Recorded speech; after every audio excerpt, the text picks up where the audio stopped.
ರಾಜಕಾಲುವೆ ಮೇಲೆ ಕಟ್ಟಿರೋ ಒಂದು ಇಲ್ಲಿಗಲ್ ಅಪಾರ್ಟ್ಮೆಂಟು, ಅದನ್ನು ಕಟ್ಟೋದಕ್ಕೆ ಪರ್ಮಿಷನ್ ಇಲ್ಲ, ಪ್ಲಾನ್ಗೆ ಅಪ್ರೂವಲ್ ಇಲ್ಲ.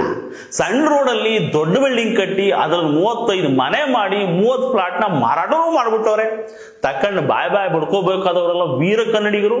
ನೀಟಾಗಿ ತಲೆ ಸವರಿ ಟವಲ್ ಗೊಬ್ಬರ ಹಾಕಿರೋದು ಕೇರಳದ ಮಲಯಾಳಿ. ನಮ್ಮ ಜನ ಹಿಂಗೆ ಬೋಳಿಸ್ತೀವಿ ಅಂತ ಯಾರು ಬಂದರೂ ತಲೆ ಕೊಡ್ತಾರೆ. ನೋಡಿ, ಈ ಅಪಾರ್ಟ್ಮೆಂಟ್ ಇದೆಯಲ್ಲ, ಇದು ನಾಗರಬಾವಿಯಲ್ಲಿರೋ ಒಂದು ಸಣ್ಣ ಗಲ್ಲಿ ಒಳಗೆ ಕಟ್ತಿರೋದು.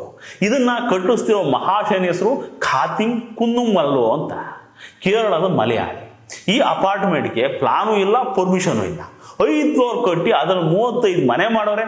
ಇಂಥ ಬಿಲ್ಡಿಂಗ್ ಕಟ್ಟಿದ್ರೆ ಸುತ್ತ ಒಂದು ಆಂಬುಲೆನ್ಸ್, ಫೈರ್ ಇಂಜಿನ್ ಹೋಗುವಷ್ಟು ಸೆಟ್ ಬ್ಯಾಕ್ ಜಾಗ ಅಂತ ಬಿಡಬೇಕು. ಇವ್ರು ಅರ್ಧ ಅಡಿ ಬಿಡ್ದಂಗೆ ಕಟ್ಟವ್ರೆ. ಅದೆಲ್ಲ ಇರ್ಲಿ, ರಾಜಕಾಲುವೆ ಪಕ್ಕದಲ್ಲಿ ಹರಿತಿದ್ರೆ ಇಂತಿಷ್ಟು ಬಫರ್ ಜೋನು ಅಂತ ಹೇಳ್ಬಿಟ್ಟು ಜಾಗ ಬಿಟ್ಟು ಬಿಲ್ಡಿಂಗ್ ಕಟ್ಟಬೇಕು.